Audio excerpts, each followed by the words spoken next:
Hello everyone, welcome back to my YouTube channel study for knowledge, जो कि एक free learning platform है जहां पर हम फिजिक्स, केमिस्ट्री और बायोलॉजी के डाउट को सॉल्व करते हैं और एक शॉर्ट नोट्स वीडियो भी आपको प्रोवाइड कराया जाता है। तो मैं लेकर के आया हूं एक और अमेजिंग लेक्चर केमिस्ट्री की तरफ से, और हम इस लेक्चर में कंप्लीट करेंगे कि केमिस्ट्री क्या होता है, एलिमेंट्स क्या होते हैं, पीरियोडिक टेबल क्या होता है, एटम्स क्या होते हैं, वैलेंसी क्या होती है, वैलेंस इलेक्ट्रॉन क्या होता है ना। ये सब कुछ हम क्लियर करेंगे और इसके अलावा भी हम देखेंगे कि इलेक्ट्रॉनिक कॉन्फ़िगरेशन कैसे कर सकते हैं, बॉन्डिंग कैसे बना सकते हैं, और जो डाउट होगा वो भी हम क्लियर करने वाले हैं, जो कि बहुत इंपॉर्टेंट है। मैंने बहुत जन को देखा है कि इसमें कन्फ्यूज़न रह जाती है, पर मेरा लेक्चर देखने के बाद आपको कोई भी कन्फ्यूज़न नहीं होगी, मैं ये गारंटी देता हूँ। तो अगर आप हम नए हो हमारे चैनल पर तो सब्सक्राइब कर लो और वीडियो को लास्ट तक ज़रूर देखना ताकि कोई भी डाउट ना रहे। तो चलो इस लेक्चर को स्टार्ट करते हैं।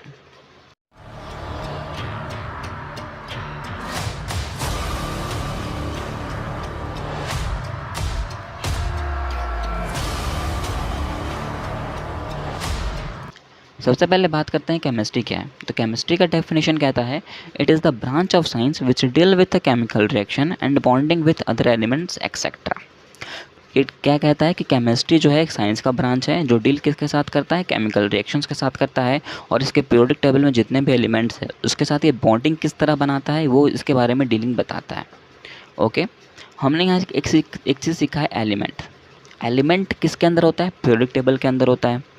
तो हम पीरियोडिक टेबल को क्या कहेंगे, पीरियोडिक टेबल एक क्या है, एक टेबल है जिसमें सिस्टमैटिक अरेंजमेंट में सारे एलिमेंट्स को रखा गया है। वो ऐसे एलिमेंट्स हैं जो कि जिसकी डिस्कवरी हो चुकी है।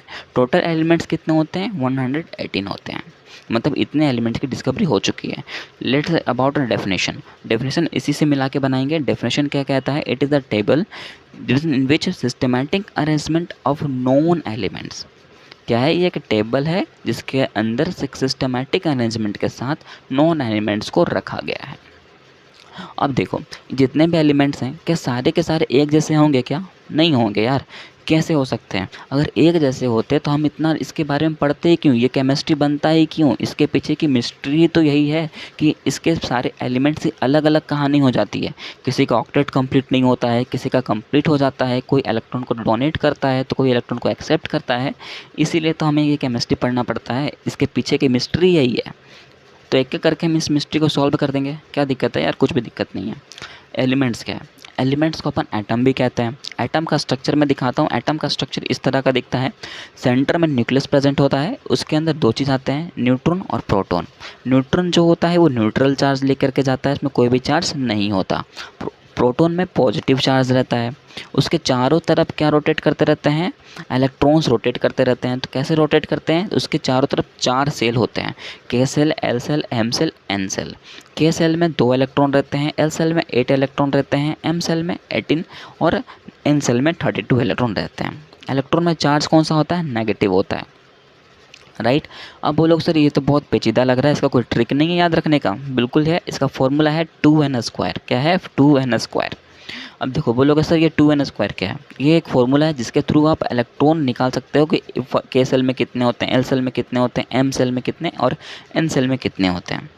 के सेल जो है वो फर्स्ट सेल होता है, तो उसके लिए आप लिखोगे n की जगह 1, तो हो जाएगा 2 1²। 1 का स्क्वायर कितना होता है, 1 होता है। इट मीन्स 2 × 1 जब करोगे तो क्या आएगा, वो 2 ही आएगा।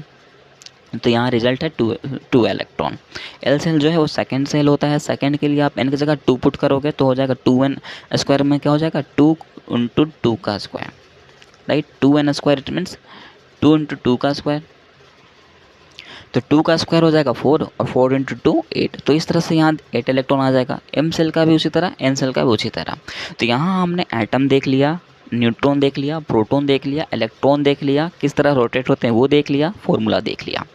अब हम बात करते हैं, इसके एटम है तो इसका पीरियोडिक टेबल में एटॉमिक नंबर दिया गया है। एटॉमिक नंबर जो होता है ना वो नंबर ऑफ प्रोटॉन के बराबर होता है। एक नया चीज़ सीख लिया ना हमने। अब बोलो सर नंबर ऑफ प्रोटॉन के बराबर, इसका कोई एग्जांपल दो। देखो एग्जांपल, हाइड्रोजन जानते हो ना, फर्स्ट नंबर पे आता है, राइट। इसका एटॉमिक नंबर 1 होता है। तो अगर हम बोलें उसका एटॉमिक नंबर 1 है, इसका मतलब उसके नंबर ऑफ प्रोटॉन भी 1 होंगे, राइट। मान लो नियोन है, नियोन का एटॉमिक नंबर होता है 10, तो उसके नंबर ऑफ प्रोटॉन भी 10 होंगे। मैग्नीशियम को ले लो, मैग्नीशियम का नंबर एटॉमिक नंबर होता है 12, इसके नंबर ऑफ प्रोटॉन हो जाएंगे 12। अब कोई भी एलिमेंट ले लो, उसके जितने एटॉमिक नंबर होंगे ना उतने ही नंबर ऑफ प्रोटॉन पाए जाएंगे। प्रोटॉन कभी चेंज नहीं हो सकता, चेंज जो होता है वो इलेक्ट्रॉन ही हो सकता है, इलेक्ट्रॉन ही ट्रांसफ़र हो सकता है, क्योंकि वो रोटेट होता रहता है और प्रोटॉन जो है वो फिक्स्ड है न्यूक्लियस के साथ जा कर के, इसलिए वो चेंज नहीं हो सकता। अब हमने एटम के बारे में जान लिया। हमने केमिस्ट्री के पहले लेक्चर में कंप्लीट किया था मैटर वाले में, कोई भी पार्टिकल्स है जिसको अगर हम देख पाते हैं तो उसमें एक सर्टेन मास होता है, और मास ना ही क्रिएट किया जा सकता है और ना ही उसे डिस्ट्रॉय किया जा सकता है। जिसने उसने एक लाइन कही थी एनसीईआरटी ने, mass neither be created and nor be destroyed, कहा था ना, बिल्कुल। तो उस मास को ही कहते हैं एटॉमिक मास, क्योंकि ये एटम का मास है तो हम कहेंगे एटॉमिक मास। इस एटॉमिक मास को एक रिप्रेजेंट किया जाता है एक यूनिट के साथ, उस यूनिट का नाम है एटॉमिक मास यूनिट, जिसको हम शॉर्ट में लिखते हैं AMU। यहाँ तक कोई डाउट है क्या? कोई भी डाउट नहीं है। अब आते हैं मास नंबर पे। यार मास नंबर का फॉर्मूला कहता है प्रोटॉन प्लस न्यूट्रॉन। देखो यार ये आपको जानने की ज़रूरत तो नहीं है, आपके लेवल तक में नहीं बताई गई है, पर मैं सोचा कि जब बात हो रही तो बता देता हूँ। अगर मैं ट्रिक बता देता हूँ कि मास नंबर आपको निकालना है तो आप एटॉमिक नंबर का 2 गुना करो तो उसका वो मास नंबर के एग्जैक्ट निकल जाएगा। पर ऐसा सभी में नहीं होता, ये एक्सेप्शनल केस है, तो आप सब में लगा के मेरे को गलत मत साबित कर देना, okay.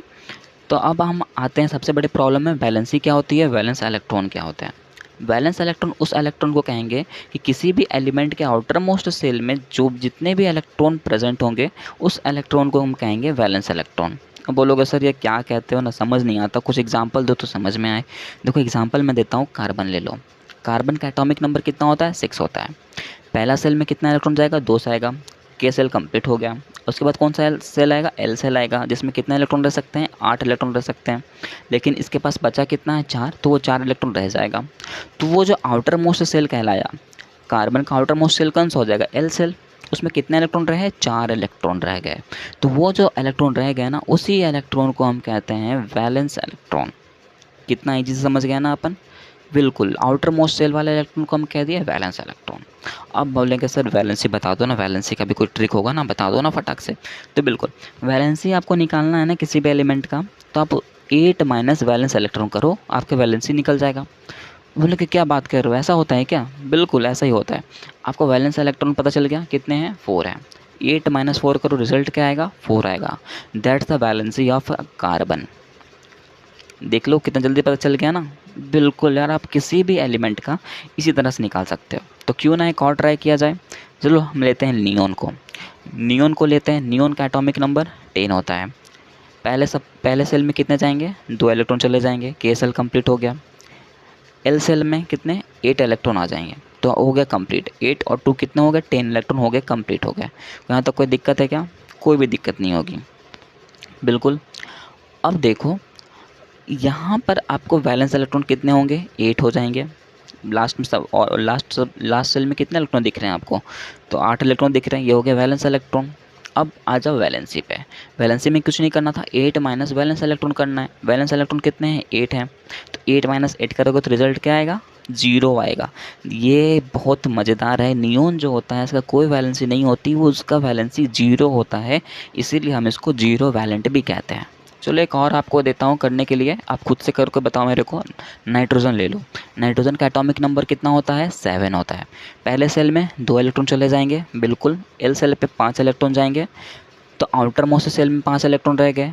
It means valence electron कितने हो गए? 5 हो गए। अब आ जाओ वैलेंसी कैसे निकालना है। 8 माइनस वैलेंस इलेक्ट्रॉन, 8 माइनस 5 कर दिया, नाइट्रोजन का वैलेंसी पता चल गया। क्या मज़ेदार है यार, 3 होती है, बिल्कुल मज़ेदार लगा।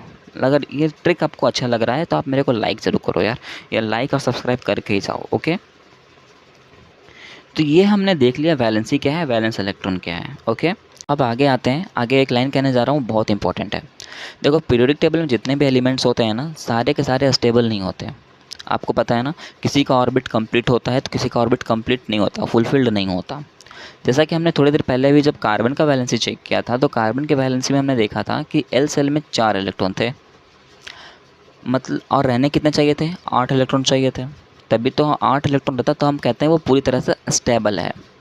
स्टेबल होने के लिए यही चाहिए ना कि के सेल में 2 इलेक्ट्रॉन होने चाहिए, एल सेल में 8 इलेक्ट्रॉन होना चाहिए, उसके थर्ड सेल में 18 इलेक्ट्रॉन चाहिए और फोर्थ सेल में 32 इलेक्ट्रॉन होने चाहिए। तब हम कहेंगे कि वो एलिमेंट जो है पूरी तरह से स्टेबल वाले कंडीशन पे है।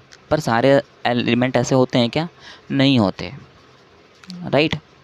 तो हमने देखा कि एल सेल में 4 ही इलेक्ट्रॉन थे, इसके पास 4 जगह खाली थी, तो ये अपने आप को कभी भी स्टेबल नहीं मानेगा। तो स्टेबल नहीं मानेगा सर, तो स्टेबल होना तो चाहेगा, राइट। अगर इसमें कमी है तो ये अपने आप कमी को पूरा भी तो करना चाहेगा। तो उस कमी को पूरा करने के लिए ये क्या करता है? उस कमी को पूरा करने के लिए अपना इलेक्ट्रॉन का शेयरिंग करता है। समझ रहे हो? ये इलेक्ट्रॉन क्या करेगा? अपना शेयरिंग करेगा। अब बोलोगे सर शेयरिंग करेगा तो ये अपना बॉन्ड बनाएगा। हाँ बिल्कुल, ये जब शेयरिंग करेगा ना तो ये बॉन्ड बनाता है। अब कैसे बनाएगा वो भी हम देखेंगे। इलेक्ट्रॉनिक कॉन्फ़िगरेशन तो क्लियर हो गया ना कि पहले 2 इलेक्ट्रॉन फिर 8 इलेक्ट्रॉन, यही तो था इलेक्ट्रॉनिक कॉन्फ़िगरेशन। अब हम बॉन्डिंग पे आ रहे हैं, कोई डाउट नहीं है ना यहाँ तक? बिल्कुल कोई डाउट नहीं होनी चाहिए। देखो बॉन्ड बनता कब है? जब इलेक्ट्रॉन का शेयरिंग होता है। और जब इलेक्ट्रॉन का शेयरिंग होता है ना तो चार्ज गेन भी होता है और लूज़ भी होता है। अब बोलो सर चार्ज कहाँ से आ गया इसमें? चार्ज कैसे आ गया? देखो चार्ज नहीं आएगा क्या? हमने कहा ना इलेक्ट्रॉन में कौन सा चार्ज होता है? नेगेटिव चार्ज होता है। जाहिर सी बात है, अगर कोई एलिमेंट उस इलेक्ट्रॉन को लेगा तो उसमें कोई चार्ज आएगा, और अगर किसी एलिमेंट से कोई इलेक्ट्रॉन जा रहा है उसमें भी कोई चार्ज आएगा। उस चार्ज को ही कहते हैं आयंस। क्या कहते हैं? आयंस। आयंस भी 2 तरह के होते हैं, पॉजिटिव और नेगेटिव। पॉजिटिव आयन को कहेंगे कैटायन, नेगेटिव आयंस को कहते हैं एनायन। तो कब पॉजिटिव आता है, कब नेगेटिव आता है, चलो उसको भी क्लियर कर लेते हैं। देखो टॉपिक है आयनाइजेशन, मैंने लिख भी दिया है, आपको नोट्स में भी प्रोवाइड कर दिया गया है। अब नोट्स में चाहे देख सकते हो, बहुत ही क्लियरिफाई से मैंने लिखा है। मैंने एग्जांपल लिया है NaCl का। सोडियम का एटॉमिक नंबर कितना होता है? 11 होता है। क्लोरीन का एटॉमिक नंबर होता है 17। अगर सोडियम का एटॉमिक इलेक्ट्रॉनिक कॉन्फ़िगरेशन करें तो हम क्या लिखेंगे? 281। 281 मतलब क्या है? के सेल में 2 इलेक्ट्रॉन जाएंगे, एल सेल में 8 इलेक्ट्रॉन जाएंगे, बाकी बचा वो थर्ड सेल में जाएगा। थर्ड सेल में देखो वो एक ही इलेक्ट्रॉन है इसके पास। उसी तरह क्लोरीन की बात करो, क्लोरीन का एटॉमिक नंबर होता है 17। पहले सेल में 2 इलेक्ट्रॉन, दूसरे में 8 इलेक्ट्रॉन, तीसरे में 7 इलेक्ट्रॉन। कोई डाउट है क्या? कोई भी डाउट नहीं है। अब देखो यहाँ सोडियम के पास लास्ट में कितने हैं? एक है, एक ही इलेक्ट्रॉन है इसके पास। क्लोरीन के पास 7 इलेक्ट्रॉन है। दोनों स्टेबल हैं क्या? नहीं है, दोनों अनस्टेबल वाले केस में हैं। दोनों स्टेबल होना चाहेंगे। देखो क्लोरीन के पास 7 इलेक्ट्रॉन है, इसको 1 इलेक्ट्रॉन चाहिए अपना स्टेबिलिटी गेन करने के लिए। सोडियम के पास 1 इलेक्ट्रॉन है, उसको 7 इलेक्ट्रॉन एक्स्ट्रा लगेंगे उसको अपनी स्टेबिलिटी गेन करने के लिए, राइट। तो ये दोनों सोचते हैं, क्लोरीन बोलेगा यार तुमको 7 देने से अच्छा है कि तुम हम मुझे अपना 1 इलेक्ट्रॉन दे दो, राइट। तो जैसे ही सोडियम ने क्लोरीन को इलेक्ट्रॉन दिया तो इसने 1 इलेक्ट्रॉन डोनेट कर दिया। इट मीन्स एक नेगेटिव चार्ज इसको दे दिया। पहले से यह स्टेबल केस पे था, कोई भी चार्ज नहीं था। जैसे इसने 1 इलेक्ट्रॉन ले लिया उसमें एक नेगेटिव चार्ज आ जाएगा। कौन सा चार्ज आ जाएगा? नेगेटिव चार्ज आ जाएगा। अब नेगेटिव चार्ज को ही क्या कहेंगे हम? एनायन कहते हैं। क्या कहते हैं? एनायन कहते हैं। फिर बात करो सोडियम की। सोडियम ने जैसे एक इलेक्ट्रॉन को डोनेट कर दिया, इट मीन्स अपने में से एक नेगेटिव चार्ज को उसने डोनेट कर दिया है। तो इसके इलेक्ट्रॉनिक कॉन्फ़िगरेशन क्या हो जाएगा? 280 हो जाएगा, क्योंकि 1 इलेक्ट्रॉन दे दिया उसने, मतलब एक नेगेटिव चार्ज उसने दे दिया। अगर नेगेटिव चार्ज इसने डोनेट कर दिया तो चार्ज इसमें क्या आएगा? पॉजिटिव आ जाएगा, बिल्कुल। तो एक पॉजिटिव चार्ज इस सोडियम के पास आ जाएगा। तो इसी तरह ये बन जाएगा Na+ और Cl-। प्लस है तो कैटायन, माइनस है तो एनायन। आपके बुक में ना इस तरह बहुत सारे एलिमेंट्स दिए गए होंगे, जिसमें नेगेटिव लिखा गया होगा, किसी में पॉजिटिव लिखा गया होगा, तो आपको याद करने की ज़रूरत नहीं है। ये आयोनाइजेशन देख करके आप समझ सकते हो। आयोनाइजेशन देखोगे तो कैसे देखा मैंने? कुछ भी नहीं किया, जो एलिमेंट है उसका आप एटॉमिक नंबर चेक करो, आपको उसका इलेक्ट्रॉनिक कॉन्फ़िगरेशन निकालना है। कैसे निकालोगे? तो 4 सेल होते हैं, पहले सेल में 2 इलेक्ट्रॉन रहते हैं, दूसरे में 8, तीसरे में 18, चौथे में 32। फॉर्मूला मैंने बता दिया है 2n² वाला। उस तरह से आपको इलेक्ट्रॉनिक कॉन्फ़िगरेशन निकालना है। अलग अलग से निकाल लोगे, देखोगे जिसमें जो इलेक्ट्रॉन कम होगा वो दूसरे वाले को डोनेट कर देगा। क्यों? क्योंकि भाई उससे भी स्टेबल होना है। तो ये इलेक्ट्रॉन कोई डोनेट करके स्टेबल होता है, कोई इलेक्ट्रॉन एक्सेप्ट करके स्टेबल होता है। तो इस तरह ये NaCl कंपाउंड बनता है। और NaCl को हम कहते हैं सॉल्ट, जिसको हम नॉर्मल यूजेस में खाते हैं, राइट। तो टाटा सॉल्ट समझ गए ना कैसे बना होगा? इसी तरह से टाटा सॉल्ट बनता है। अब बात तो आयोनाइजेशन कंप्लीट हो गया। अब हम बॉन्डिंग क्लियर कर लेते हैं। देखो बॉन्डिंग कैसे करते हैं वो देखो, मैंने एक डायग्राम बनाया है बहुत अच्छी तरह से, ओके, वो आपको मैं दिखा देता हूँ। ये देखो ये है वो डायग्राम। यहाँ मैंने कार्बन लिया है, कार्बन इसलिए लिया है क्योंकि मेरे को समझाने में ईजी होगा, ओके, और आपको समझने में भी ईजी होगा। तो कार्बन लिया है, कार्बन के चारों देखा मैंने कि आउटर मोस्ट शेल में कितने इलेक्ट्रॉन रहते हैं, 4 इलेक्ट्रॉन रहते हैं। 4 इलेक्ट्रॉन की ज़रूरत होती है इसको। तो ये देखो ये ना अनस्टेबल वाले केस में है। ये बोलेगा भाई मुझे कोई भी एलिमेंट के साथ जाके ये रिएक्ट करेगा, बोलेगा यार कोई भी एलिमेंट आ जाओ ना मेरे साथ, मेरे को सपोर्ट करो, मेरे को अपना इलेक्ट्रॉन दो, मैं जो है स्टेबल होना चाहता हूँ, राइट। नॉर्मली इंसान भी तो ऐसे ही करते हैं। मान लो आपका एग्ज़ाम रहता है और कहीं से आपको कोई बोलते हैं कि यार ये एग्ज़ाम में आएगा, फिक्स आएगा, तो आप उस टाइम कैसे कंडीशन पे रहते हो, अनस्टेबल वाले कंडीशन पे रहते हो। जैसे बोलोगे यार कि हाँ वो आ रहा है क्या, आ रहा है क्या, हाँ चलिए याद कर लेते हैं, उस टाइम आप अनस्टेबल वाले कंडीशन पे हो। आपको कुछ भी बोलेगा ना याद करने, आप याद कर लोगे भाई। तो उसी तरह ये कार्बन के साथ भी होता है। ये जब अनस्टेबल कंडीशन पे होता है ना, इट मीन जब उसे इलेक्ट्रॉन ज़रूरत होती है, तो ये सोचता है यार कोई भी एलिमेंट मेरे साथ आ जाए ना, मैं उसके साथ रिएक्शन कर लूँगा, मैं उसके साथ बॉन्ड बना लूँगा, मैं उसके साथ दोस्ती कर लूँगा, राइट। उसी बीच आ जाता है हाइड्रोजन। तो बोलता है यार हाइड्रोजन तुम ही मेरे साथ दोस्ती कर लो। तो हाइड्रोजन बोलता है ठीक है मैं तुमसे दोस्ती तो कर लूँगा, पर मेरे क्या फ़ायदा होगा। तो बोलेगा ऐसा करते हैं कि हम शेयरिंग कर लेते हैं अपना इलेक्ट्रॉन का, तुम मुझे एक इलेक्ट्रॉन दो, मैं तुम्हें एक इलेक्ट्रॉन दूंगा।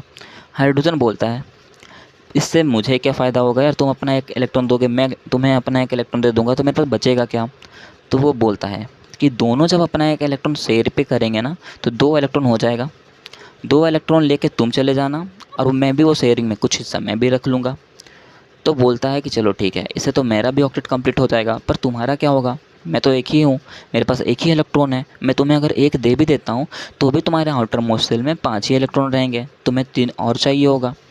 तो बोलता है ठीक है, कार्बन क्या बोलेगा हाइड्रोजन को कि ठीक है मैं एक हाइड्रोजन से कनेक्ट नहीं होने वाला, तुम्हारे जैसे मैं 3 को और को ले आऊँगा। तो ये क्या करेगा, CH4 बना देगा कुछ इस तरह, एक हाइड्रोजन इधर, एक हाइड्रोजन इधर, एक हाइड्रोजन इधर, एक हाइड्रोजन इधर, चारों तरफ उसके क्या हो गया, हाइड्रोजन अटैच हो जाएंगे।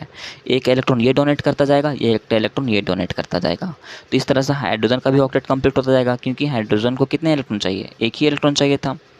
जाहिर सी बात है उसका के सेल में कितने इलेक्ट्रॉन होते हैं, 2 इलेक्ट्रॉन होते हैं। इसके पास एक्चुअली सिर्फ कितना इलेक्ट्रॉन है, 1 इलेक्ट्रॉन है। वैलेंस इलेक्ट्रॉन कितना था, 1 था, इसको 1 की ज़रूरत थी, तो 1 इलेक्ट्रॉन तो दे रहा है कार्बन, ऑक्टेट उसका भी कंप्लीट हो जाएगा, और इस तरह से ऑक्टेट इस कार्बन का भी कंप्लीट हो जाएगा। तो यहाँ हमने सीखा कि बॉन्डिंग जब हम करते हैं तो वहाँ कितने नंबर ऑफ इलेक्ट्रॉन का शेयरिंग होना चाहिए, कम 2 इलेक्ट्रॉन का शेयरिंग होना चाहिए, राइट। एक इलेक्ट्रॉन किसका क्या है, कार्बन का था, एक हाइड्रोजन का था, दोनों को मैंने मिला दिया, एक लाइन बना दिया, उसी को मैंने कहा है बॉन्डिंग। तो ये पूरा हमारा जो फॉर्मूला बन जाएगा ये हो जाएगा CH4, जिसको हम कहते हैं मीथेन। कैसे कहते हैं वो हम पार्ट 12 लेक्चर में कंप्लीट करेंगे, उसमें हम नॉमेनक्लेचर मैंने पूरा लेक्चर बनाया हुआ है, उसमें मैं आपको बता दूंगा। ओके, यहाँ तक अगर आपको लेक्चर अच्छा लगता है तो आप मेरे चैनल को सब्सक्राइब करो, और ऐसे कहीं डाउट आता है बीच में तो मेरे को कमेंट करना, मैं उसके लिए अलग से वीडियो बना दूंगा। और मैंने जितना मेरे को इसमें बताना था मैंने पूरा बताया है अच्छे से, लेकिन फिर भी अगर आपको लगता है कोई टॉपिक मैंने छोड़ दिया है जितना मैंने कहा था, तो आप मेरे को कमेंट कर सकते हो। Thank you, have a nice day.